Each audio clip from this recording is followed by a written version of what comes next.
journey will be rocky, through pain and the sun. But after a few months, he was the master of the studio.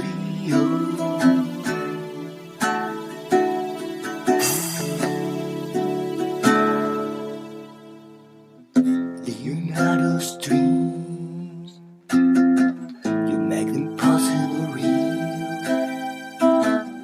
Leonardo's dreams, your mind still undefeated to consciousness dream. Leonardo's dreams, you make them possible real.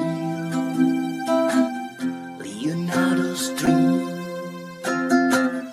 mind still undefeated to consciousness dream. When everybody's still sleeping in darkness, you see the light of creation and start a flame of invention. You were the true visionary man. You were the true visionary man. You were the true visionary man. You were the true visionary man. You were the true visionary man. You were the true visionary man. You were the true visionary man. You were the true visionary man.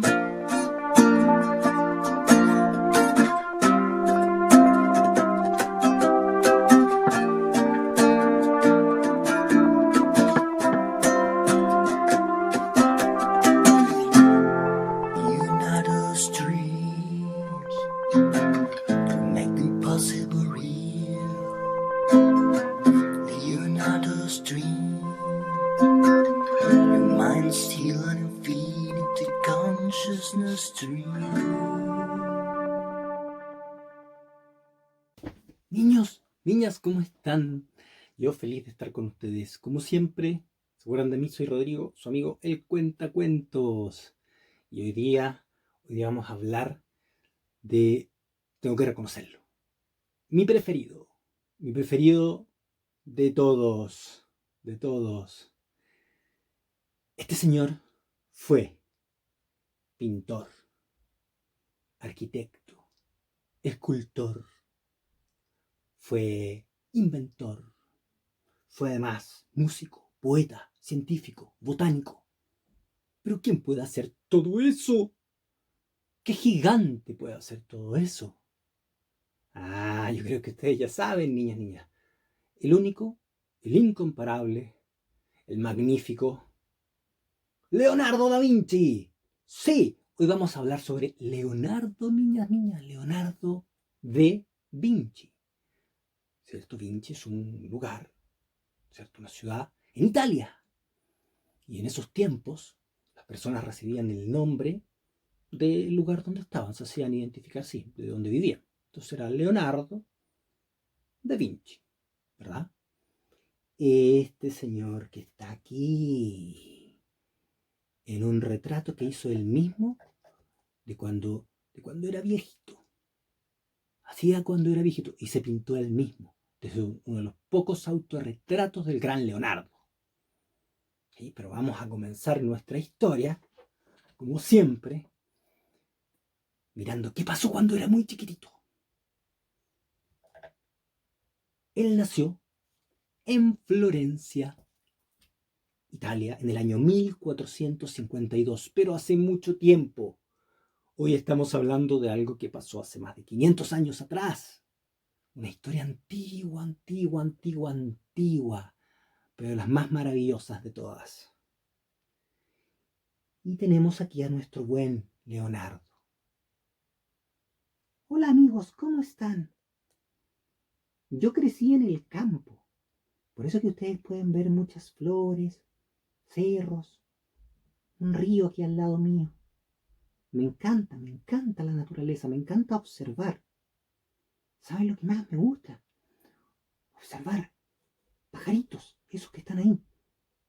Me da mucha curiosidad cómo se produce eso que puedan volar. ¿Cómo es posible que puedan suspenderse en el aire y volar? No lo entiendo, pero quiero entenderlo. Y del agua Del agua me encanta ver cómo se hacen remolinos, cómo da vueltas el agua, cómo es que logra esas formas. Sí, niñas, niños, Leonardo creció junto a su madre, Caterina, y a su abuelo, los primeros 5 o 6 años de su vida, en un lugar como ese, en el campo, libre.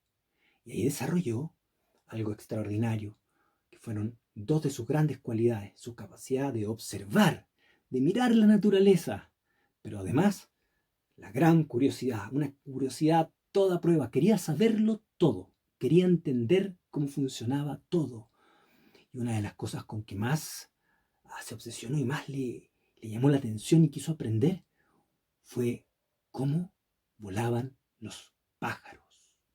Y entonces corría desde pequeñito detrás de pájaros, dibujando el vuelo de los pájaros, intentando entenderlo. Eso lo hizo siempre, de adulto, siguió dibujando vuelos de pájaros. O los arroyos o los ríos, quería entender cómo sucedía eso antes que hubiesen corrientes. Y bueno, así creció los primeros 5 o 6 años. Hasta que a esa edad, Leonardo fue a vivir con su padre.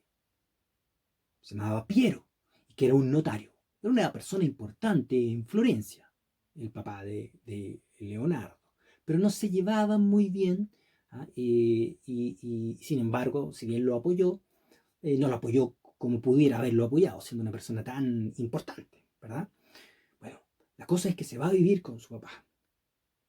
Y al cabo de unos años, el papá se da cuenta que este niñito dibujaba muy bien. Por ejemplo, encuentra por ahí él uno de los primeros dibujos que se conoce de Leonardo, que es este que está acá. Una cosa increíble. Fíjense. Un dibujo maravilloso. Miren. Un dibujo hermoso, donde lo que está ahí retratado son los alrededores de Vinci. Una cosa muy linda. Con a pluma, ¿cierto? Un dibujo extraordinario. Este es uno de los primeros dibujos que se le conoce, con muy poca edad, de 15, 16 años. Entonces el papá le dice, Piero, ¿cierto? Le dice a su hijo que por qué no va mejor a estudiar, ¿cierto? Con un gran maestro de la pintura, ¿cierto? Y que él podía ayudarlo a eso. Aquí tenemos a Piero. Hijo, tú dibujas muy bien. Sería muy importante que pudieras ir a estudiar esto. Lo haces muy bien. Sí, papá, me gusta mucho dibujar. Siempre me ha gustado. Los pájaros, los ríos, las aguas, la naturaleza en general. Bueno, pero deberías hacer algo con este talento. Tú lo haces muy bien. ¿Sabes qué? Le voy a llevar tus dibujos a un gran maestro de Florencia que tiene un taller que te podría enseñar. Él se llama Andrea del Verrocchio. ¿Andrea del Verrocchio? Claro. Del Verrocchio por esos años era un muy importante artista, que en esos tiempos se aprendía en los talleres de los grandes artistas. Entonces las personas que querían aprender se iban a vivir con ellos y ahí aprendían distintas cosas. Y entonces a los 17 años más o menos llega Leonardo al taller de Andrea del Verrocchio. Yo soy Andrea del Verrocchio. ¿Quién eres tú? Bueno, yo soy Leonardo. Ya soy joven. Tengo 17 años. Y quiero aprender todo. Quiero saberlo todo. Bueno. Aquí vas a poder aprender, pero vas a tener que limpiar pinceles durante un año. ¿Pero cómo? ¿Pero cómo? Estuvo limpiando los pinceles de todos los otros estudiantes y del propio Andrea del Verrocchio durante un año, Leonardo, y no lo dejaban tomar una pintura. ¡Nuestro genio! Sí, nuestro genio, limpiando los pinceles de otros. ¿Cómo es posible? Bueno, así se construye la historia. Hasta que un día pasa algo importante. Andrea del Verrocchio, quien era un hombre muy ocupado, tenía muchos encargos de pintura y decide encargarle a Leonardo que termine una parte de una pintura. Una pintura que se llama el bautismo de Cristo. ¿Y qué es esta que está acá? Esta pintura, niños y niñas. Y si ustedes se fijan, Leonardo empieza a trabajar y empieza a trabajar en esta parte que está acá, en ese angelito, el de abajo, el que está de lado, el de abajo, el último de allá. Ese lo hizo Leonardo cuando era muy jovencito por encargo de Andrea del Verrocchio. Le dijo, ya, pues, Leonardo, hazte eso que yo no tengo tiempo. Pinta tú ese angelito. Y el joven Leonardo se puso a pintar. Y dice la leyenda que lo hizo tan bien y quedó tan maravilloso que cuando Verrocchio lo vio, dijo, no pinto más, porque esto es extraordinario. ¿Cómo alguien puede lograr esto? Si ese angelito quedó precioso. Y este niño recién está aprendiendo. ¿Cómo es posible? No pinto más. Me dedico a otras cosas. Eso habría dicho Andrea del Verrocchio cuando vio lo que hizo su discípulo. Que desde ese momento, por supuesto, niñas y niñas, se convirtió en su mejor discípulo, ¿no? No cabe más, pues, ¿cierto? Después de una cosa tan impresionante, ¿cierto? Superando al maestro ya desde el principio. Bueno, pero eso no fue todo lo que pasó en el taller de Andrea del Verrocchio. Ocurrieron muchas cosas importantes. Por ejemplo, recibieron ese taller un encargo. ¿Saben lo que le pidieron, niños y niñas? Le pidieron una cosa impresionante, pero impresionante. Le pidieron que arriba de esta tremenda catedral, que se llama la Catedral de Santa María de Fiore, en Florencia, y que tenía muchos años y era una de las obras más importantes de toda Europa. Incluso esa cúpula gigante que ustedes ven ahí, enorme, la terminó un arquitecto impresionante y famoso llamado Brunelleschi, ¿cierto? Y se demoró 200 años, la hicieron muchas personas y la terminó finalmente Brunelleschi. Pero ¿saben lo que le faltaba a eso? Le faltaba una cosa que era esa esfera de cobre gigante arriba de todo. ¡Wow! ¿Y saben una cosa? ¿Saben cuánto medía esto todo? 114 metros. ¿Cómo vamos a hacer para llevar eso hasta arriba? Se preguntó Andrea del Verrocchio. ¿Cómo vamos a hacer ahora? Tenemos un encargo, Leonardo. Tenemos que subir una esfera de cobre hasta allá arriba. Es muy alto, 114 metros. No sé cómo vamos a hacer eso. Maestro, no sé qué vamos a hacer. Algo tenemos que hacer. Tendremos que diseñar algo. Probablemente una máquina que nos permita subir esto hasta arriba. Pero primero vamos a tener que resolver algo muy importante. ¿Cómo hacemos una esfera perfecta de cobre? Eso es muy difícil. Claro, efectivamente, tuvieron que primero ingeniárselas para hacer una esfera perfecta de cobre, para lo cual diseñaron instrumentos especiales hechos por ellos mismos en el taller del Verrocchio, de Andrea del Verrocchio, y luego diseñaron una grúa para llegar 114 metros arriba y poner esa esfera de cobre. Y lo lograron. En ese momento Leonardo se contacta con la ingeniería, las matemáticas, ¿cierto? El cálculo, la estructura, cómo lograr hacer un proyecto que funcione, ¿cierto? Una grúa que funcione, una esfera que sea esfera, que no quede como triángulo, o sea, algo que sea como eso, ¿me entiendes, no? Mal que mal estaban trabajando sobre la catedral más importante en ese momento en toda Europa. No podían fallar. Y lo lograron, por supuesto, y de eso nunca se olvidó Leonardo. De hecho, Leonardo, muchos años después, en uno de sus escritos, dice algo así como, recuerda cómo hacíamos las soldaduras del cobre para la esfera de la Catedral de Santa María del Fiore. No te olvides de eso. ¿Sí? Soldaban con espejos gigantes que acumulaban energía del sol y producían gran calor, y de esa forma iban logrando dar forma al cobre. Una cosa extraordinaria, no existían todos los adelantos, estamos hablando niños, niñas, fines del año 1400, 1460 y algo. No había, no había nada de esto. ¿Sí? Entonces, había que ingeniársela. Y lo lograron. Ahí Leonardo se pone en contacto entonces con los inventos. ¿Sí? Bueno, finalmente, a los 20 años de edad, 20 años, muy jovencito, o sea, a esa edad sale y termina su instrucción, su aprendizaje en el taller de Andrea del Verrocchio. O sea, estuvo 3 años, de los 17, 18, 19, 20. 3 años estuvo aprendiendo con del Verrocchio. En esos tiempos era así, pero para una mente como Leonardo, con unas neuronas impresionantes. Hola, yo soy Neuronín. Ese es Neuronín. Esto tenemos aquí adentro metido en la cabeza. Y nos ayuda a pensar, nos ayuda a planificar, nos ayuda a crear. Bueno, estas neuronas, Leonardo las tenía muy desarrolladas. De modo tal que con esos 3 años de instrucción, más la observación de la naturaleza, lo hizo todo. Porque de ahí fundó su propio taller y se inscribió como pintor en Florencia. Pero claro, como todo buen pintor, empezó a recibir discípulos también. Él también recibió discípulos. Y recibió a un discípulo muy especial.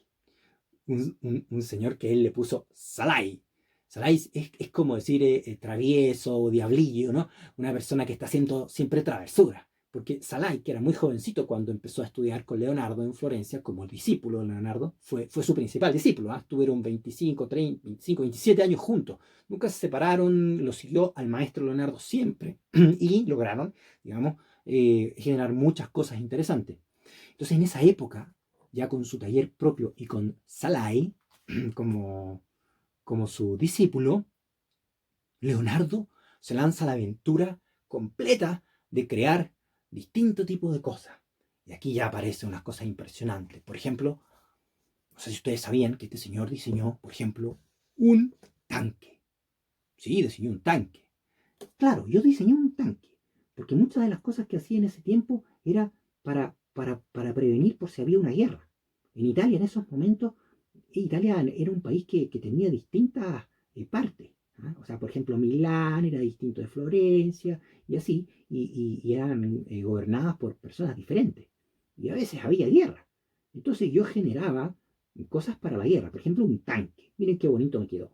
Claro, en esos tiempos, muchos de los encargos que recibía Leonardo tenían que ver con fines de guerra.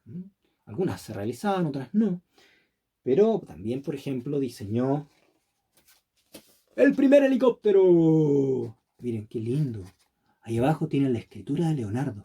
La clásica escritura de Leonardo. Leonardo escribía al revés, para que nadie supiera lo que escribía. Y solo podían leerlo en un espejo. Al maestro Leonardo no le gustaba que le robaran sus ideas, pues. Entonces ahí tenemos un helicóptero extraordinario. Niño, año 1500. Ya estamos entrando en el año 1500. Un paracaídas. Qué extraordinario, un paracaídas. Sí, también me metí en paracaídas. Claro, me gustaba todo. Y me encantaba todo lo que tenía que ver con el vuelo. Por supuesto también el paracaídas. Increíble, ¿eh? Impresionante. Hizo también, ¿cierto?, carros de combate como este, ¿cierto?, que eran propulsados por hombres ahí adentro, avanzaban y entonces los que iban arriba podían disparar. Carros de combate. Hizo también grandes armas. Esta es una especie de ballesta, vendría a ser, ¿no? Gigante, escala gigante, donde podía lanzar flechas muy lejos. También miren qué lindos los dibujos del gran maestro Leonardo. Pero, ya les dije yo, desde pequeñito mirando a los pajaritos, cómo vuelan. ¿Por qué vuelan? Entonces, por supuesto que también intentó diseñar una máquina para volar. Bueno, esto ha sido siempre mi más grande anhelo. Lograr volar, entender cómo alguien vuela. Fíjense aquí arriba, niñas, fíjense aquí arriba. Ahí va un hombre que puede impulsarse Tiene sus propias alas. Tendría que poder volar. Le tengo que encargar esto a Salai, a mi discípulo. Voy a probar si esto sirve. Pero Leonardo, ¿cómo va a probar con Salai, hombre? Sí, se lo voy a encargar. Él tiene que hacerlo. Yo ya lo diseñé, vamos a ver si sirve. Pero Leonardo, eso es peligroso, eso es peligrosísimo. No, Leonardo. Bueno, niñas, niños, en esta parte del cuento les tengo que decir que efectivamente a veces Leonardo probaba sus inventos y como Salai, su discípulo, ¿cierto? Lo admiraba mucho a Leonardo, a veces le pedía que probara sus inventos, ¿verdad? Entonces, una de las cosas que sucedió fue que Leonardo probó con Salai, quien está aquí ya preparado en su máquina voladora. Ahí está Salai, niños, niñas. No, por favor, Leonardo, no. No me hagas esto, maestro, otra vez, no. No puedo seguir intentando hacer cada cosa que se te ocurra. Tienes que intentarlo. La máquina va a funcionar. Vas a poder volar. Maestro, no, por favor. Maestro, no. Bueno, esta es una historia que no se sabe si fue cierta o no. Pero al parecer, sí se intentó que Salai volara en esas especies de alas delta, esas especies de, ¿cierto? de máquina para volar. No podía abandonar la idea del vuelo. ¡Sáqueme de aquí, maestro, por favor! ¡Bájeme, bájeme, por favor! Ya ven ustedes a Salai volando en su máquina para volar. Volando, volando. Bueno, hay que decir que muchas veces los inventos de Leonardo no funcionaban. Y el pobre Salai se cayó, dice la leyenda. Se cayó, estuvo herido algunos días, pobrecito. Salai, ¿cómo estás? Bien, te dije que no quería volar, Leonardo. Bueno. Discúlpalo, al maestro hay que perdonarle estas cosas. Se dice que efectivamente el pobre Salai estuvo herido algunos días. Y bueno, se recuperó, de hecho lo acompañó el resto de su vida. ¿Ah? Permiso, Salai, vamos a sacarte de aquí porque... ¡Ay, me duele todo! Permiso, Salai. Bueno, esa máquina la intentó. Muchos de estos inventos, niñas y niños, se han intentado hacer, incluso hoy, a escala, para ver si funcionan. Y muchos han funcionado, de hecho. ¿Sí? Ahora luego, a los 30 años de edad, Leonardo se traslada a vivir a otra ciudad de Florencia, a Milán, para trabajar para una poderosa familia que eran los Sforza, ¿cierto? Para Ludovico Sforza, una familia muy poderosa de Milán. Y comienza a trabajar para ellos, trabajó varios años con ellos, avanzó, hizo muchas cosas, siguió incursionando en distintos inventos. También por esa época, en algún momento, se interesó en la anatomía, esto que es el estudio de las partes humanas, y como era tan buen dibujante, empezó a hacer dibujos anatómicos, como este. Este es un dibujo original de Leonardo. Claro, en ese tiempo no era fácil dibujar a personas. Había que hacer malabares para poder dibujar a alguien, no era fácil. Y yo lo lograba. Fíjense, por ejemplo, cómo dibujé ahí. ¡Qué maravilla! Y con todas mis notas ahí, fíjense, están ahí todas mis notas. Maravilloso. Bueno, esto me costaba mucho trabajo, pero me importaba mucho, me interesaba el cuerpo humano y cómo funcionaba, desde el ojo, el cerebro, los músculos, los huesos, todo me importó. Es que todo le daba curiosidad, era un curioso imposible nuestro Leonardo. Entonces también entró en la anatomía, y ustedes pueden encontrar cuadernos y libros llenos de dibujos de anatomía de nuestro gran maestro Leonardo. Ahora bien, cuando Leonardo tenía, aproximadamente unos 50 o 51 años, recibió un encargo para pintar a una señora que se llamaba Lisa. ¿Y saben quién se lo encargó eso? El esposo de esta señora, el marido de esta señora, ¿cierto? Que era una persona que tenía como apellido, ¿cierto? Giocondo. Lisa Giocondo le encargó pintar a una señora, ¿cierto? Le encargó entonces pintar a una señora. Francesco del Giocondo le encargó pintar a Lisa, su señora. Y empezó a pintar y a pintar y a pintar y a pintar y a pintar. Tomó una madera de álamo y empezó a pintar y a pintar y a pintar y a pintar y a pintar.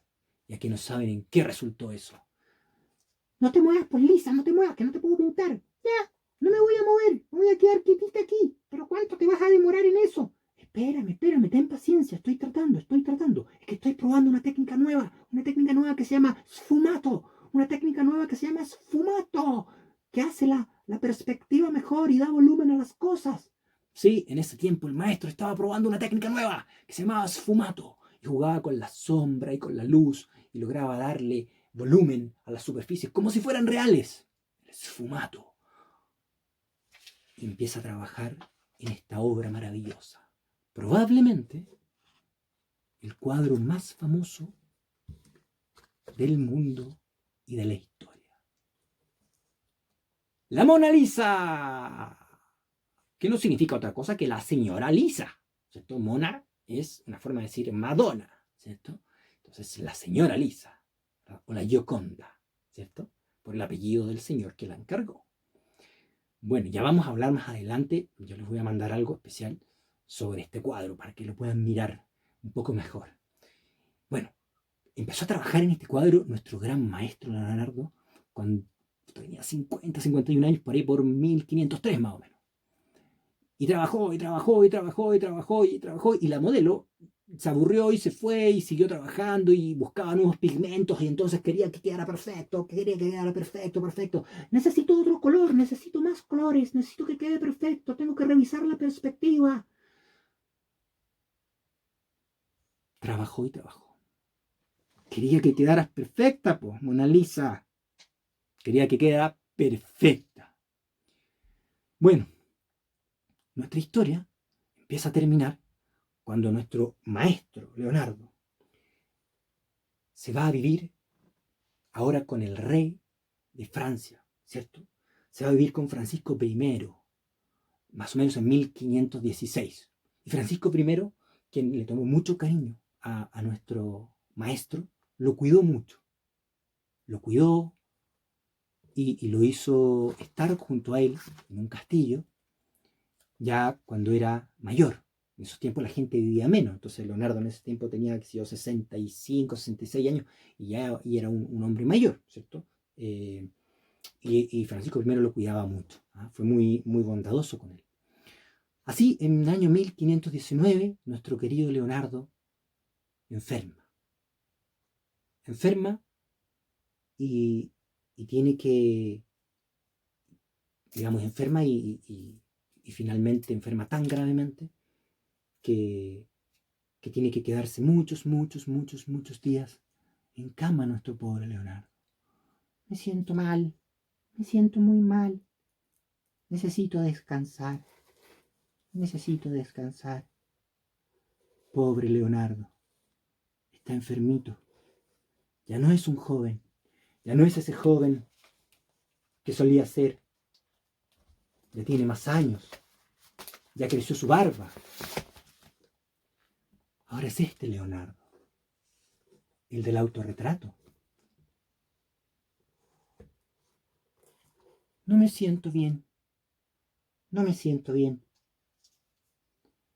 Bueno, resulta que finalmente, en 1519, a la edad de 67 años, nuestro gran maestro Leonardo muere. Pero ¿saben qué pasa? Dice la leyenda que murió acompañado del rey de Francia, pero que cuando muere y empiezan a repartir sus pertenencias, ¿cierto?, entre sus discípulos, entre dos discípulos, uno de ellos, Salai, se quedó con muchos de sus manuscritos, muchos de sus cuadros, ¿cierto?, y otro discípulo más, pero también Francisco I, el rey de Francia, también se quedó con varios. Pero que lo más importante de todo, es que cuando ya nuestro maestro no estaba con nosotros, debajo de su cama, encontraron esto. Nunca entregó, nunca. Se quedó con ella, nunca la entregó. Bueno, niñas, niños, ¿qué tenemos que aprender de este gigante Leonardo? Al menos 3 cosas. Primero, hay que observar la naturaleza. Hay que observar, hay que aprender de lo que nos rodea, de nuestro entorno, ¿cierto? No todo está en los libros. Leonardo nunca fue a una enseñanza formal, al colegio, cosas así. Aprendió mirando.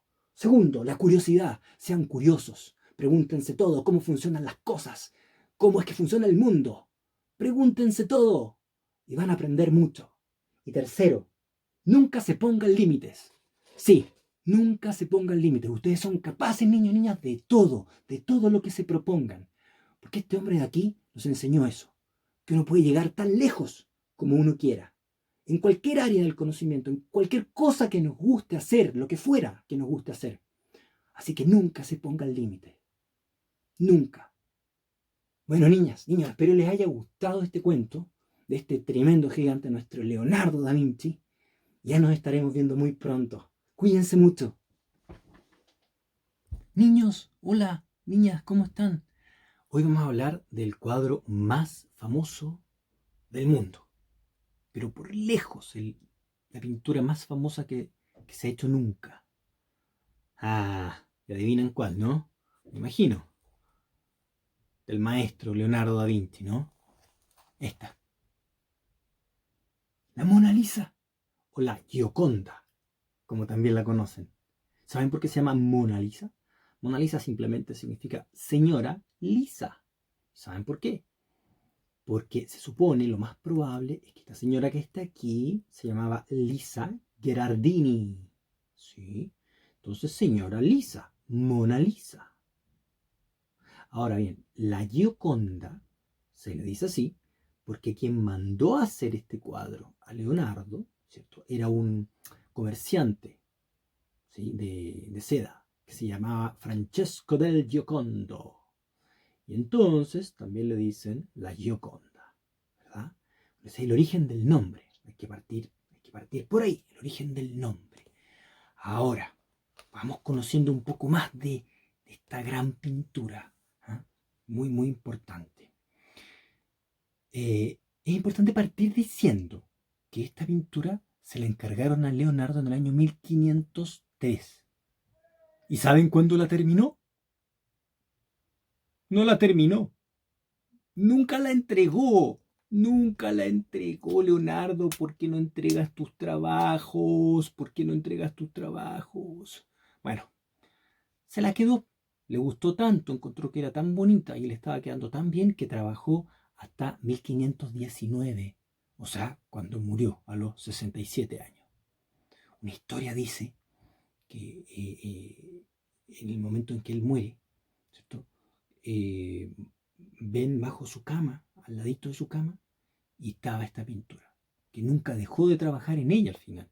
Siempre estuvo perfeccionándola y perfeccionándola. Niño, imagínense, 1503, 1519. Extraordinario, ¿no? Un trabajo incansable. Ahora vamos a revisar algunas cosas que pueden ser interesantes de esta pintura. Para eso yo tengo una regla. Tiene que haber una regla con la pintura. Bueno, miren, vamos a mirar algunas cosas de esta pintura. Lo más importante de mirar en esta pintura es que, como muchas pinturas de esa época, reflejaban al cuerpo humano como una pirámide, ¿cierto? Como un triángulo, por decirlo así.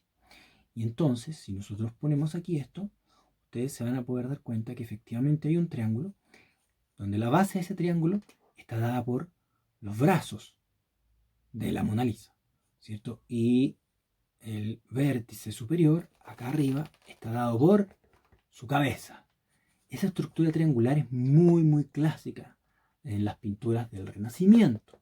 Sin embargo, hay una diferencia muy importante entre la Mona Lisa de nuestro maestro Leonardo y todo el resto de los retratos previos, ¿saben cuál es? Son varias, pero ¿saben cuál es?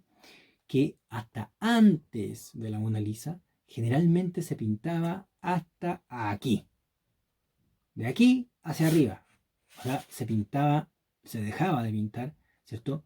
Brazos y manos, no se pintaba de aquí hacia arriba.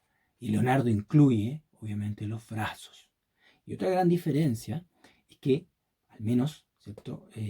Las mujeres se solían pintar, ¿cierto? Cuando se retrataban, mirando de lado, mirando así como de lado. Pero nuestra Mona Lisa nos mira de frente. Gran diferencia, gran diferencia. Ahora fíjense en algunos detalles muy importantes, muy importantes. Fíjense bien. Un detalle importante en la Mona Lisa es que nos obliga a mirarla. ¡Wow! ¿Cómo es eso? Nos obliga a mirarla. Si ustedes se dan cuenta, este ojito que está aquí está en una línea. Este ojito que está aquí, perdón, está en una línea con, ¿cierto? El tórax, ¿cierto? La parte anterior del pecho de la Mona Lisa, ¿cierto? Y este dedito, estos deditos que están abajo. Ustedes pueden trazar una línea entre ese ojito, ¿cierto? Y al final los deditos. Y eso nos da, si ustedes se dan cuenta, está al centro del cuadro. Eso nos da inmediatamente, una casi obligación de mirarla, de no distraernos en el paisaje, ¿verdad? Y esto es un recurso muy interesante que se utiliza a veces en pintura, ¿cierto? Dar un punto que sin saberlo nosotros nos obliga a mirarla, ¿cierto? Nos obliga a mirar. ¿A mirar qué? A mirar su rostro, a mirar su cara, ¿cierto? Y es esta línea que hay acá. Ojo hasta los deditos abajo, ¿verdad? Ahora bien, entonces recuerden, el triángulo, esta línea, y que por primera vez se pinta de frente a una mujer, ¿cierto? Y además que se incluyen brazos y manos. Extraordinario. Pero esto no podía quedar así, pues si Leonardo es un maestro, ¿verdad? Agregó algo muy importante para esa época, que era una técnica, pero una técnica absolutamente novedosa, que se llama sfumato. Sfumato. ¿Qué es el sfumato? El sfumato era una técnica con que se conseguía darle volumen, con que se conseguía darle una textura, por ejemplo, a la piel, ¿cierto? En los retratos. Y consistía en un juego muy sutil, ¿cierto? De sombra y de colores que se iban cambiando suavemente. Era un trabajo muy delicado en capas de pintura, múltiples capas de pintura. Por eso es que ustedes cuando miran de cerca este retrato, miran el rostro, por ejemplo, de la Mona Lisa, ustedes casi pueden ver como si fuera piel de verdad. Y casi pueden ver el juego de luz y sombra que logra el sfumato, ¿cierto? Y eso les da una sensación de volumen, como si fuera tridimensional, por decirlo así. Eso es muy impactante porque Leonardo, nuestro maestro, era un gran experto en la técnica del sfumato, ¿sí? Ya saben otra cosa, ¿cierto? Que esta pintura añade esta técnica de sfumato y con esto logra darle volumen y realismo, por ejemplo, al rostro, ¿cierto? Muchos de los que vieron esta pintura decían, parece que fuera de verdad, parece que me mirara, parece que estuviera viva. Y esa era una de las gracias más importantes, lo que impactó a los otros pintores de esa época y sigue impactando hasta hoy en día, ¿cierto? La realidad de esta pintura cuando uno la ve, la naturalidad, ¿verdad? Ahora, es importante también, ¿cierto? Acordarse, ¿cierto? De que hay dos detalles que no nos podemos perder. El primero es que si ustedes se fijan bien, la Mona Lisa no tiene cejas, ¿cierto? Y se piensa que Leonardo no la dibujó así, no la pintó así, sino que probablemente con el tiempo y algunas restauraciones que se tuvieron que hacer, las cejas de la Mona Lisa se perdieron, ¿cierto? Y la otra característica muy importante que no pueden olvidar, muy importante que no pueden olvidar, es su sonrisa. su sonrisa. Y aquí, niños, niñas, se han escrito piezas enteras de libros sobre por qué esta sonrisa enigmática, porque es como que se riera y no se riera, si se fijan, ¿cierto? Pero yo, además, los desafío a algo. Si ustedes tienen en sus casas un dibujo, pueden imprimir el cuadro, ¿cierto? Mírenlo primero de frente, como lo estoy haciendo yo. O sea, pónganse aquí, mírenlo de frente, y luego pónganse a un costado, y luego pónganse al otro costado. Y ustedes saben lo que van a ver, que cuando miran de frente, la Mona Lisa parece estar más seria. Pero cuando ustedes van a los lados y la miran de costado, parece estar sonriendo levemente. No, pero ¿cómo puede ser posible? Pero si esto es una pintura, se supone que es estática, se supone que no se mueve, se supone que no cambia. Ah, pero es que ahí están los trucos de un verdadero maestro como Leonardo. El sfumato, ¿cierto? Y el juego de claro, oscuro, de luz y sombra, hacen que cuando uno vea esta pintura de frente, la sonrisa se vea distinta a que cuando uno la mira de los lados. Cuando la mira de los lados pareciera estar sonriéndonos levemente. Y eso es muy importante. Algunas otras características del cuadro. Toda la luz del cuadro está centrada en el rostro, para que ahí nos fijemos, ¿cierto? La luz en los cuadros, ¿cierto? Dirige la atención del observador. Por lo tanto, la luz va al rostro. Entonces la miramos. Pero también es muy importante que no nos olvidemos de algo, que es el paisaje que está atrás. El paisaje que está atrás es muy enigmático. Hay como unos caminos, ¿cierto? Y además se separa en dos planos. Un primer plano que es de aquí hacia arriba del paisaje, ¿cierto? Que suele ser un plano un poquito más claro también, con lo que también nos ayuda a mirar el rostro. Y el paisaje que está un poquito de aquí hacia abajo, que es un poquito más oscuro, ¿verdad? Y que se funde también con las ropas un poquito más oscuras, ¿cierto? De la Mona Lisa. Ahora, fíjense que el paisaje está mirado en perspectiva, es como si estuviera mirado desde arriba. Eso también es muy impresionante para la época. Es una perspectiva aérea del paisaje. Se discutió mucho que cuál es este paisaje, que de dónde lo vio, que si lo vio, que si no lo vio, que si pasó por ahí, que si no sé qué, que si no sé cuánto. No importa, no importa. ¿Ah? No se sabe mucho de eso. ¿Ah? Pero el paisaje es importante también. Hay un paisaje misterioso. Estos paisajes misteriosos siempre los pintaba Leonardo. ¿Ah? Y lo pueden ver, por ejemplo, también en otro cuadro famoso que se llama la Virgen de las Rocas. También tiene un paisaje misterioso, pero hermoso a la vez, ¿verdad? También me interesa que ustedes se fijen en la postura relajada de las manos, que es muy importante, ¿verdad? En un tono de calma, que es lo que nos transmite también la Mona Lisa, un tono de calma, ¿verdad? Y también lo último que les quiero hacer notar es el juego extraordinario de luz, sombra y cómo caen, ¿verdad?, la ropa de la Mona Lisa, ¿cierto? Con esos pliegues perfectamente logrados acá, por ejemplo, en ese brazo, ¿cierto? En la ropa del brazo, acá también, y cómo hay juego de transparencia en los velos. Es muy importante eso, porque nos da profundidad y realismo. Leonardo se dedicó años, pero muchos años, a estudiar en pintura luz, sombra, ¿verdad? Transparencia, ¿cierto? De la ropa, pero también la caída de la ropa en pliegues y cómo eso daba luz y sombra. De hecho, tiene múltiples trabajos solo de mantos, ¿ah? Como un manto caía, ¿cierto? Y adquiría todas estas ondulaciones, ¿cierto? Como pueden ver ustedes aquí, y cómo jugaba la luz con la sombra con eso. Solo estudio de mantos, por años, hasta hacerse un experto en eso. Extraordinario, o sea, un hombre sin igual, probablemente el más grande de todos los genios de todos los tiempos, ¿verdad? Ahora bien, es importante también que nosotros nos podamos acordar de algunas anécdotas divertidas, ¿cierto? Porque aquí ya terminamos con un análisis súper simple, así general, ¿cierto? De la Gioconda o la Mona Lisa, este cuadro que mide más o menos 77 por 53 centímetros, es más grande que lo que le estoy mostrando yo aquí en el libro, que está en el Museo del Louvre, ¿cierto? En París, en Francia, detrás de un cristal, ¿cierto? A prueba de balas. Ahora, ¿saben por qué está esto detrás de un cristal a prueba de balas, tienen ustedes?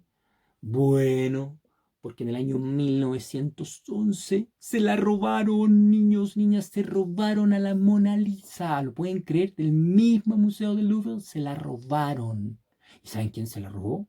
Un señor que se llamaba Vincenzo Perugia. Se la robó. Vincenzo Perugia trabajaba en el Louvre y un día ya él no trabajaba ahí, entró como si fuera un funcionario más, ¿cierto? Tomó el libro, la pintura, la sacó de donde estaba colgada, en una pieza común en ese tiempo, 1911, ¿cierto? La sacó de la madera donde está pintada, ¿cierto? Y se la llevó. Se la llevó. Estuvo más o menos 2 años y 100 días perdida, hasta que finalmente el gobierno francés logró recuperarla y el señor Perugia obviamente fue preso por robar algo tan importante, pero la condena, que era mayor al principio, terminó finalmente como en 7 meses que estuvo preso el señor Perugia por robarse la Gioconda. Bueno, pero desde ese momento, obviamente, en 1911 en adelante, y también según algunos expertos, debido a este robo que salió en todos los diarios, en todas partes en esa época, se hizo muy famosa, ¿cierto? La Gioconda, mucho más de lo que ya era. Fue siempre famosa. Así que Leonardo la pintó y todos ya inmediatamente quedaron sorprendidos de este extraordinario cuadro, ¿verdad? Y sí, pues yo le decía, la sacó de la madera. Lo que pasa es que esto está pintado sobre madera de álamo, ¿cierto? Una madera, y está pintado en óleo, ¿verdad?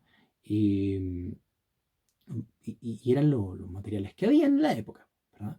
Y Leonardo se las ingeniaba, ¿ah? Con pigmentos de distinto color, mezclándolos para ir dando todos estos efectos que ya hemos descrito. Entonces, no se olviden, estas son algunas características de este cuadro, probablemente el más famoso de todos los tiempos, pintado por nuestro gran Leonardo da Vinci. Ahora, yo siempre termino diciéndoles que todo esto, que podría ser interesante, ¿cierto? No importa. Lo único que importa es lo que ustedes sienten cuando ustedes ven esto, porque esto es arte y el arte es personal, ¿verdad? Cada uno, ¿cierto? Le pasan cosas con este cuadro. Así que ya podrán ustedes conversar con sus papás, su mamá, ¿cierto? Su abuelito, su hermano. ¿Qué les pasa a ustedes cuando observan a la señora Lisa? Chao niños, chao niñas.